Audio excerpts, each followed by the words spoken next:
All right, so last time we started talking about atoms, ions, and molecules, and basically we said matter is made up of atoms, and that these atoms are made up of protons, neutrons, and electrons. And pretty much for most of what we see around us, what the atoms are doing is they either lose electrons, gain electrons, or share electrons. So when they lose or gain electrons, you get ions, and when they share electrons, you get molecules. Okay? And what's called a polyatomic molecule, they are sharing electrons, but the entire polyatomic ions, they share electrons, but the entire structure has either lost or gained electrons. So here's an example of a polyatomic ion called the mercurous ion. It's made up of two mercury atoms, okay, but the pair as a whole has a charge of positive 2. So you can think of each one as though each one has a charge of plus 1. They really don't. It's really the pair that has a charge of plus 2. But the reason it's called mercury 1 is you can think as though that each one has a plus 1 charge. Okay?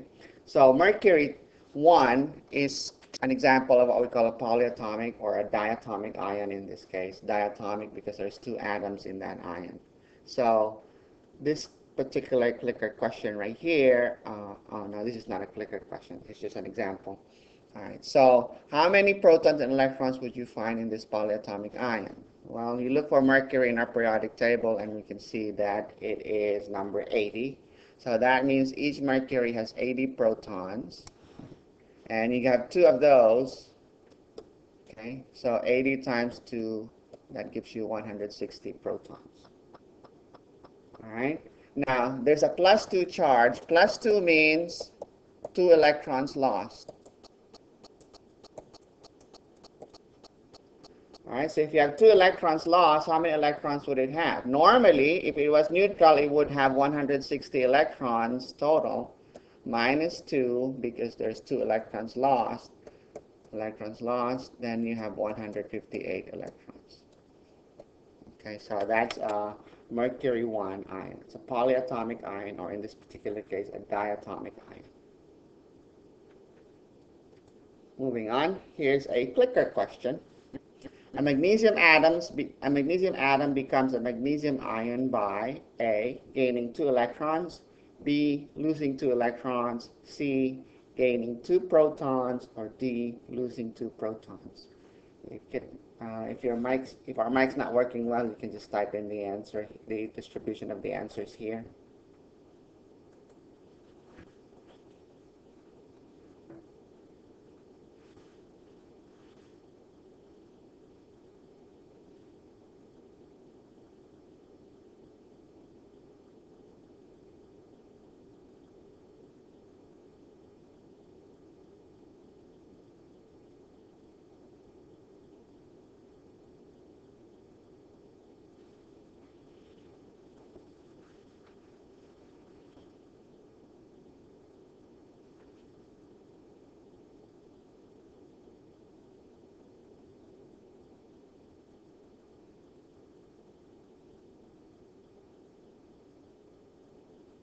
Okay, losing 2 electrons. Very good.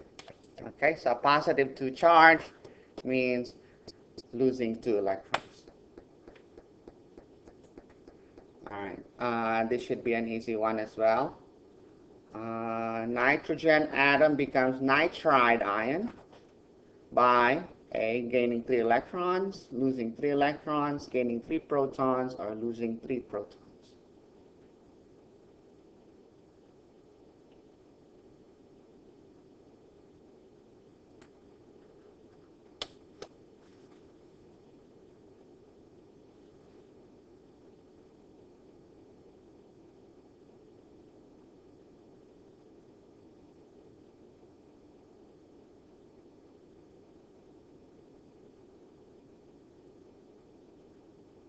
I can see your mic seems to be transmitting something, but I can't hear anything.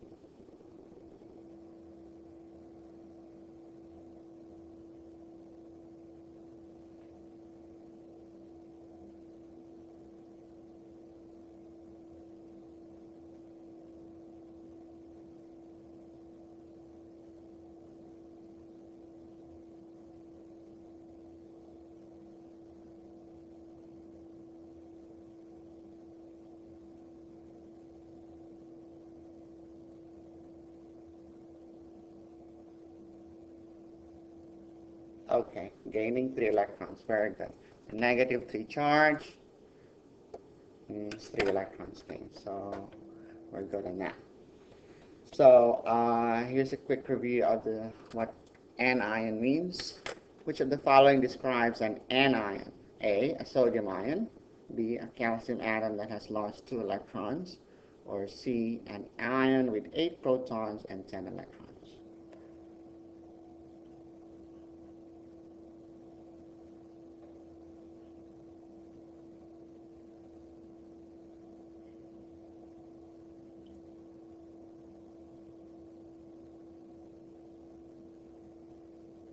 C is the consensus. Very good.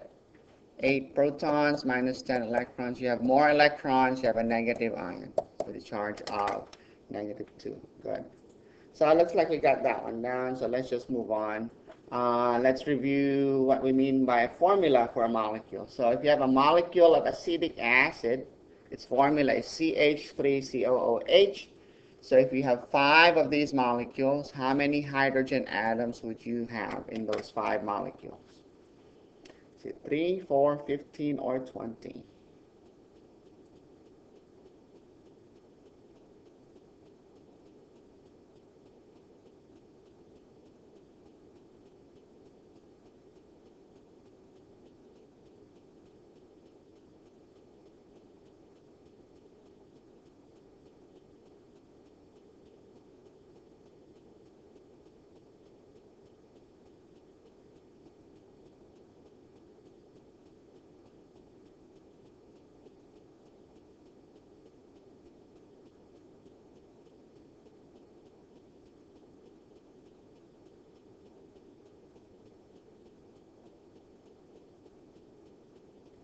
Okay.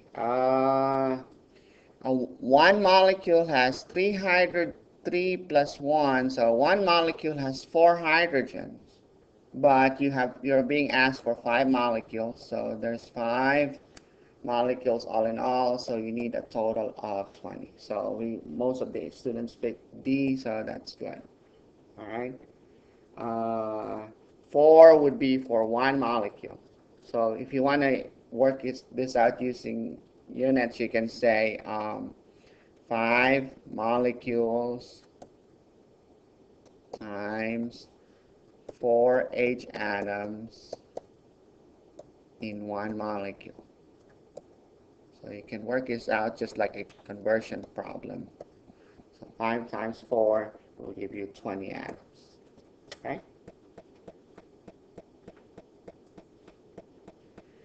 Let's try this one. You have sulfur trioxide versus sulfide ion. So sulfur trioxide is SO3. That's a molecule. You'll notice there's no charge there.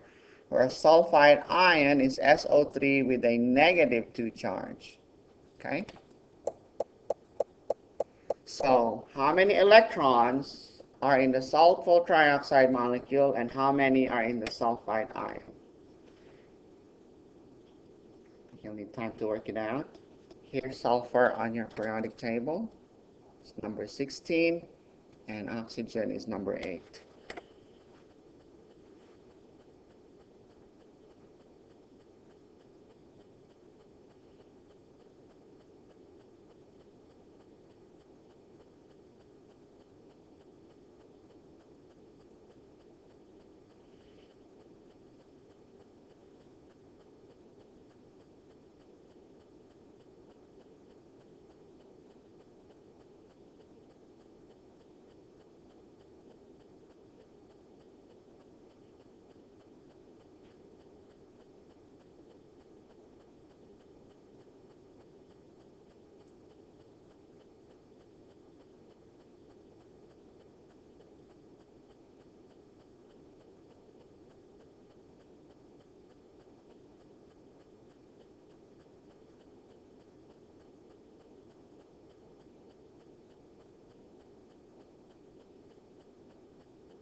Okay, 11B1C. So favorite answer is B.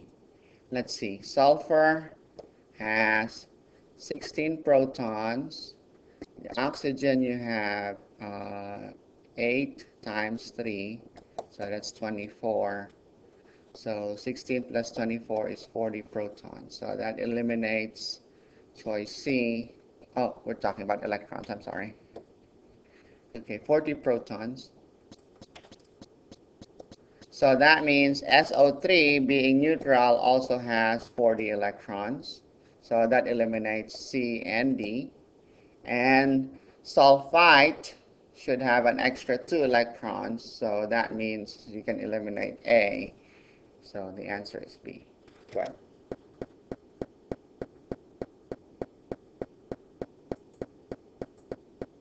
All right. Lewis structure. A Lewis structure shows the connectivity, okay, and how the valence electrons or the outermost electrons are distributed among the atoms in a molecule or polyatomic ion. So in other words, what we're trying to say here is if you have atoms sharing electrons to form a molecule or polyatomic ion, only those electrons in the outermost part of the atom, they're called the valence electrons, that are shared. Okay? And we use what's called a Lewis structure to represent how those electrons, how those outer electrons are shared. We use dots to represent each valence electron. If you use a dash, that means a pair of dots. It's equivalent to a pair of dots. Okay? So if you have electrons shared by two atoms, you put dots or a dash between the symbols for those atoms. And if you have a polyatomic ion, then you have to enclose the whole structure with square brackets, and you indicate the charge over here on the upper right-hand corner as a superscript. So let's look at an example. Here's a Lewis structure for a molecule called urea. How many of these, well, how many valence electrons here are shown as shared? Well, let's see. The shared electrons are the ones that are drawn between symbols. So this dash here between nitrogen and hydrogen, that's 2 shared electrons. This other dash here, that's another 2. This dash right here, that's another pair of electrons. That's equivalent to having 2 dots there. So that's 2. These 2 dashes here, that's 4. This one right here, this dash right here is 2 electrons shared, or you say a pair of electrons being shared.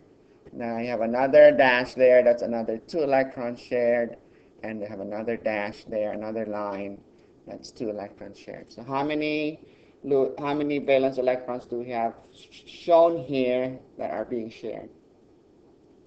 So we have 2, 4, 6, 8, 10, 12, plus 4. That's a total of how much? 16 shared electrons. Okay? How many are not shared? Well, the ones that are not drawn between the symbols, so this is 2, 4, 6, 8. So 8 are not shared. Okay? Now, that doesn't account for all the electrons from the atoms of urea. It's just showing you the electrons that are in the outer parts of the atom, the electrons that are involved in the bonding. Okay? So that's how you would interpret a Lewis structure. Now, if you have one shared pair between 2 atoms like here, that's called a single bond or a single covalent bond. So this we say here that the nitrogen, this nitrogen, and this nitrogen and this hydrogen have a single bond between them. So does this nitrogen and that hydrogen. This carbon and that nitrogen has a single bond between them. Okay? Now if you have 2 pairs shared between 2 atoms, then you have what's called a double bond or a double covalent bond. For short, we just say it's a double bond. So in this particular case, you have a double bond between carbon and oxygen. Okay, so that's 4 electrons or 2 pairs of electrons shared between the carbon and the oxygen. A triple bond would be 3 shared pairs, and you don't have one in this structure. Okay, so you don't have a triple bond here. Now, if you have an unpaired share of valence electrons, remember valence means outermost electrons for an atom. So if you have an unshared pair, you call that a lone pair. So in the structure here, we've identified the single bond, the double bond. How many lone pairs do we have here? You have 1, 2, 3. You have 4 lone pairs. Okay.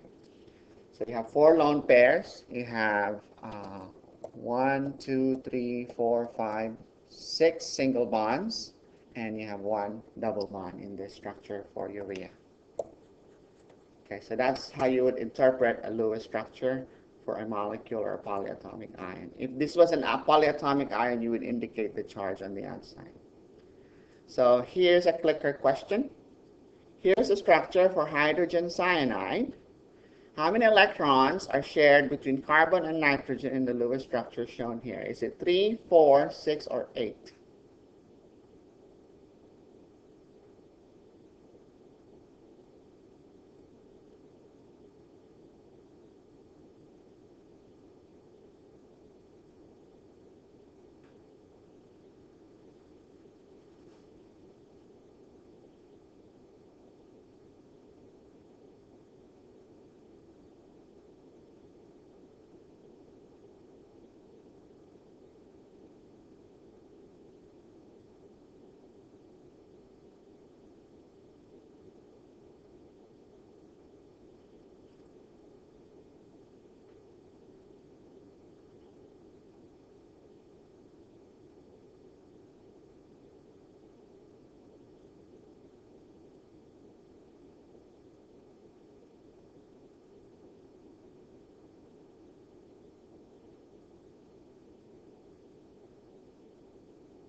Okay, very good. Answer is C.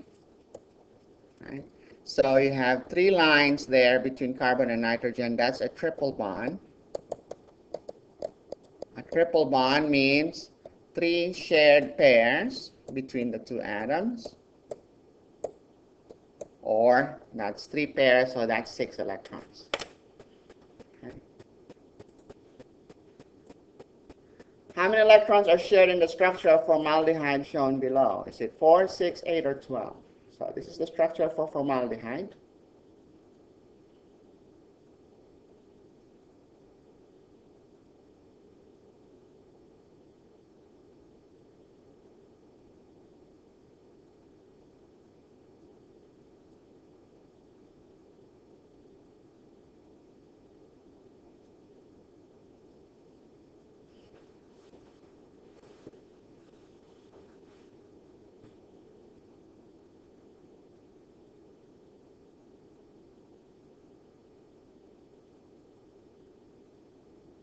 All said C. Let's see. There's 2, 4, 6, 8. Very good. These other 2 right here are unshared. They're called lone pairs. Very good. So 8. So I think we got that down. Now, molecules, a Lewis structure only shows how the atoms are connected, how they're sharing the electrons, but it doesn't show you how they are oriented in space. So a 3-dimensional structure, a three-dimensional figure is a good way to visualize how the atoms are actually oriented in space. So typical ones that you'll see are called ball and stick models and space filling models. Okay.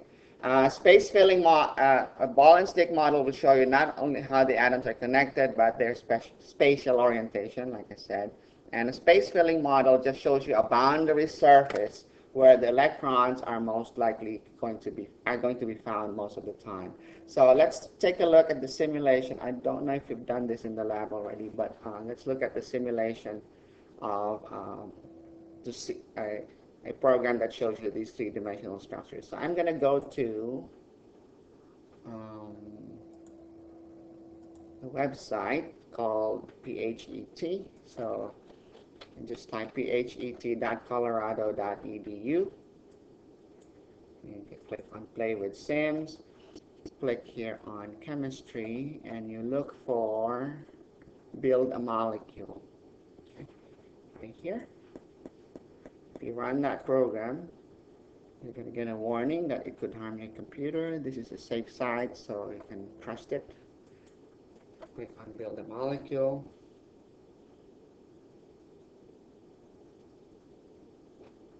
It should come up soon.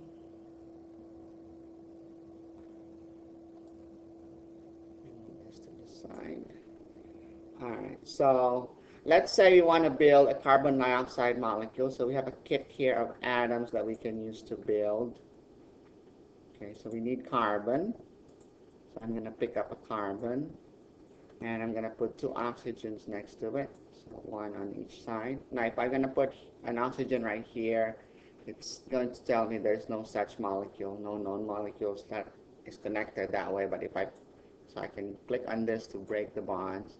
So I hook it up this way, OCO, and it tells me that this particular way of connecting the atoms is will give you a molecule that we know as carbon dioxide. That's the molecule, that's carbon monoxide that you exhale. So we're going to drag it over here. Oops, sorry. I just made carbon dioxide. Okay, so if I click on 3D here, the 3D icon, it's going to show me the space filling model of carbon dioxide. That's how carbon dioxide, the atoms are connected. So you've got the oxygens color-coded, it's in red. That doesn't mean that this is the color of the carbon dioxide molecule. This is just a visual representation of the molecule. So there's carbon in the middle and 2 oxygens on the side. We say this is a linear molecule. So this is the space filling model. If you click on ball and stick, that shows you the atoms more clearly. You got carbon in the middle, and you've got your oxygen on both sides. And you'll notice there are 2 rods, there are 2 sticks connecting the carbon and the oxygen here. So you have a double bond between the carbon and the oxygen, and another double bond between the carbon and the other oxygen. So that's carbon dioxide. Okay, let's build a water molecule.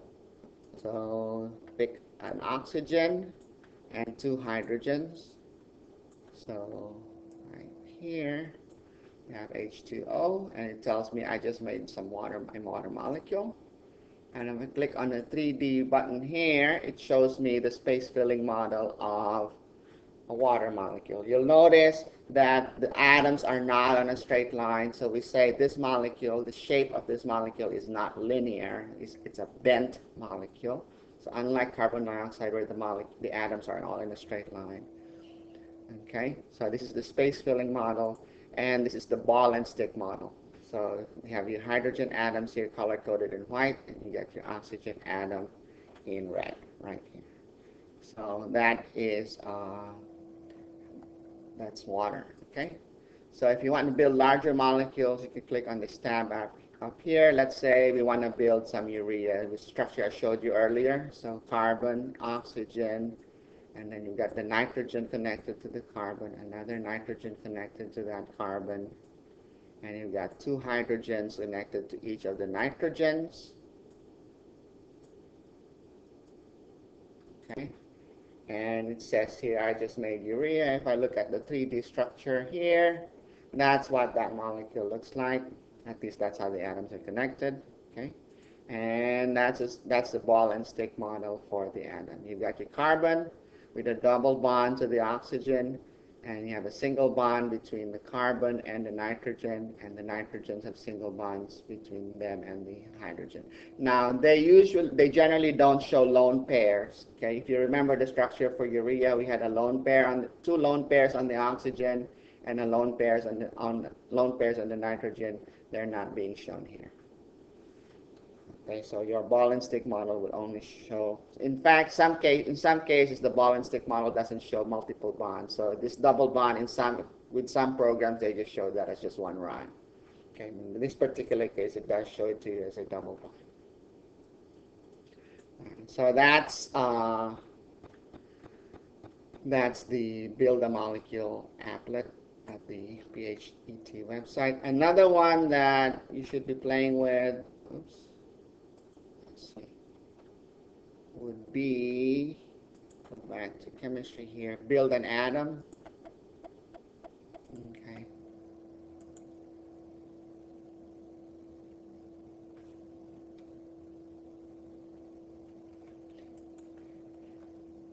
this allows you to visualize how the protons, neutrons, and electrons are set up in an atom. So, for example, if I were to put a nucleus with a proton in the nucleus here, I have a hydrogen ion. This is a hydrogen ion with a +1 charge because I don't have any electrons yet.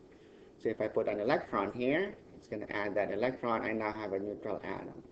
Now, this is not how an atom, this is not a very accurate picture of what an atom is, because you know that that electron should be going around in a blur around the nucleus. So it's not really going to be moving around it like a planet going around the sun. Okay, so a charged cloud model, if you click here on cloud, that's a more realistic picture. Of course, as we talked about last time, this is really exaggerated. That electron cloud is really, the diameter of that should be at least 1,000 times larger than the diameter of the nucleus.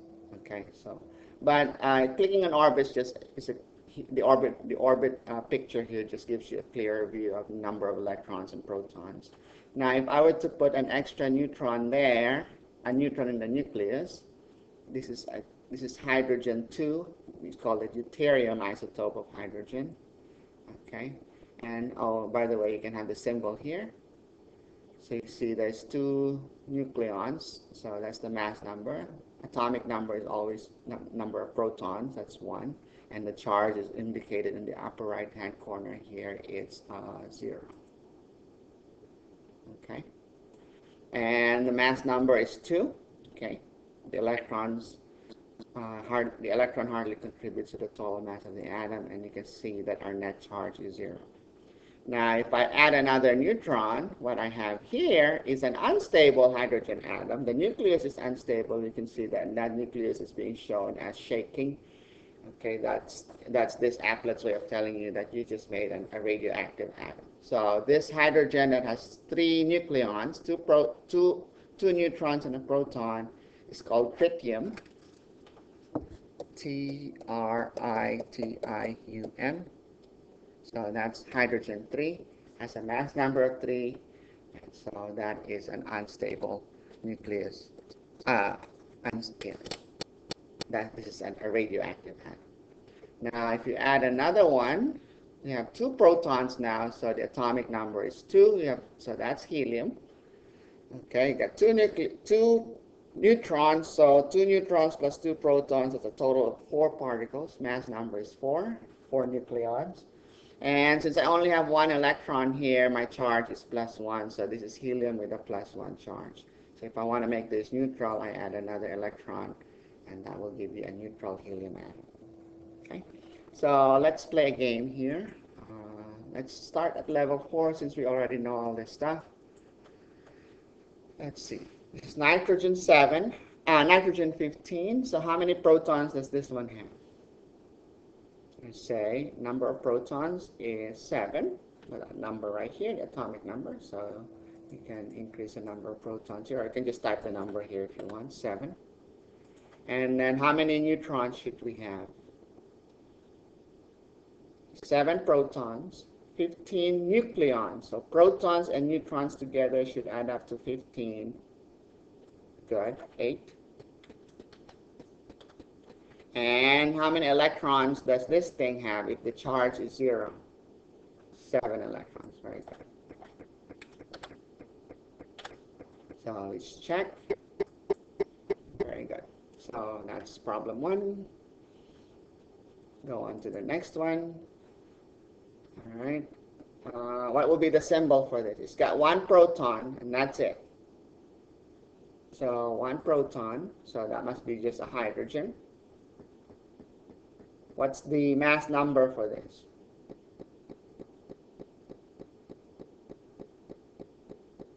1. It's just 1 proton. There's no neutrons. So total protons and neutrons is 1. So this is a hydrogen 1. What's the charge for this? There's no electron, so what's the charge? +1. So we bring up the charge to +1. So this is the H+ ion, hydrogen with a +1 charge. We check, and so you get the picture. So you can play with this. There's 4 levels in the game, so it's a good way to review for atoms, molecules, for atoms and monatomic ions. Okay. That's it for atoms, ions, and molecules. So I'm going to stop the recording now, and I'm going to move on to the next PowerPoint, which is about energy. Okay.